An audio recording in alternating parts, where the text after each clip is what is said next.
everyone, welcome back to evidyarthi.in. This is Varsha. तो start करते हैं आयरन टूल्स एंड एग्रीकल्चर को। Iron tools जो होते हैं हमारे बहुत सारे डिफरेंट होते हैं, लेकिन आयरन जो है आज जहाँ हमें लगता है कि आयरन तो हर जगह मिल जाता है, ऐसा नहीं है। पहले के टाइम में, आज से 3000 साल पहले आयरन के बारे में हमें नहीं पता था। आयरन को 3000 साल बाद ढूंढा गया और फिर इसका धीरे धीरे प्रचलन बढ़ा और आज के टाइम में हर चीज, लगभग हर चीज आयरन के सहारे बनाई जाती है। आयरन का यूज उसके प्रोडक्शन में कहीं ना कहीं जरूर होता है। तो आइए चलिए जानते हैं इस आयरन की कहानी। Iron came into use around 3000 years ago. आज से 3000 साल पहले इनको यूज में लाया गया आयरन टूल्स को। About 2500 years ago, the use of iron tool increased.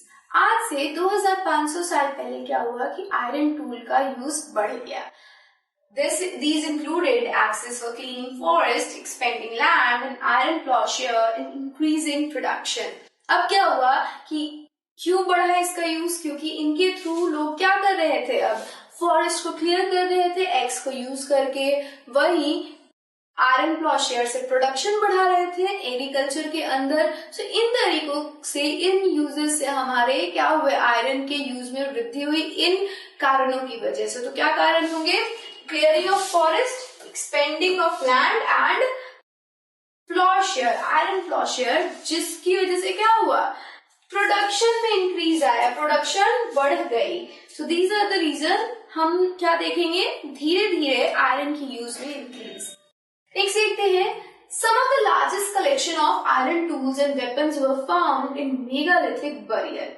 तो हम क्या देख रहे हैं कि मेगालिथिक बरियल के टाइम में, मेगालिथिक जब पीरियड हमने देखा था तो हमने ये देखा था कि बहुत सारे हमें उन मेगालिथिक बरियल्स के अंदर क्या मिले थे, टूल्स मिले थे, वेपन्स मिले थे।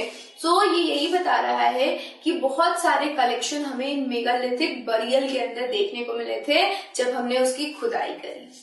Around 2500 years ago, there is evidence for growing use of iron tool. So evidence हमें मिले हैं कि 2500 साल पहले क्या हुआ था, आयरन टूल में अचानक से वृद्धि हो गई। These included axes for clearing forest and ploughshare, और हमने जैसा कि देखा कि फॉरेस्ट क्लियरिंग के लिए, फॉरेस्ट को साफ करने के लिए, लैंड के एक्सपेंशन के लिए किसका यूज होने लग गया, एक्सेस का और प्लॉशेयर यानी हल का। So this is your iron tool. Next बात करते हैं हमारे एग्रीकल्चर की।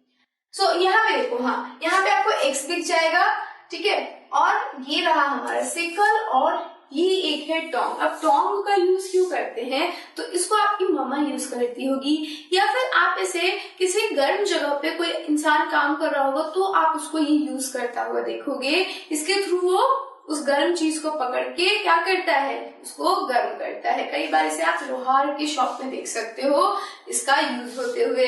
आप किचन में भी बोल सकते हो, मम्मी मेरे को सरसी दिखा दो, वो सरसी दिखा देंगी। वो बिल्कुल ऐसा ही दिखता है, ऐसे पकड़ के चीजों को एक जगह से दूसरी जगह ट्रांसफर किया जाता है जो हॉट होते हैं।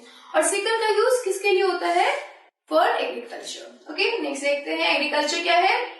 Other steps to increase production, irrigation.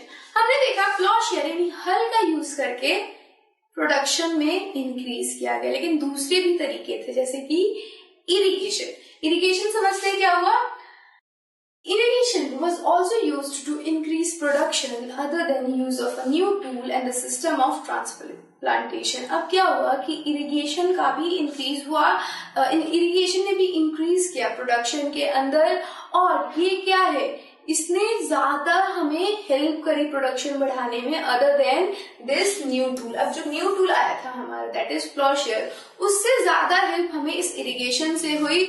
और सिस्टम ऑफ ट्रांसप्लांटेशन, यानी कि जब हमने बात करी थी कि हम पैडी के यानी कि धान के फसल को जब हम सेपलिंग में लगाते हैं, यानी छोटे छोटे पौधे के रूप में लगाते हैं, तो प्रोडक्शन बढ़ी थी। लेकिन जब ये इरिगेशन आया तो उससे बहुत ज्यादा प्रोडक्शन बढ़ गई थी। और इरिगेशन के अंदर होता क्या है कि हम एक वेल में या फिर एक ऐसी जगह पे वाटर को स्टोर कर लेते हैं, और फिर जब भी उस फसल को पानी की जरूरत होती है, हम क्या करते हैं, पानी उसमें डालते हैं इस वेल या फिर स्टोर्ड वाटर को उस फसल के अंदर। So irrigation works that were built during this time included canals, well, tanks and artificial lake.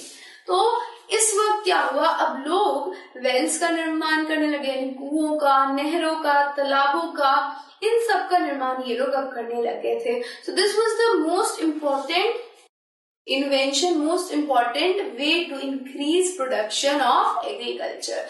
Agriculture के प्रोडक्शन को बढ़ाने का सबसे इम्पोर्टेंट जरिया हमारा इरिगेशन था, जिसे हम सिंचाई कहते हैं। So this is all about this topic. I'll meet you in the next video with a new topic. Till then, stay safe and keep learning with us. Bye bye.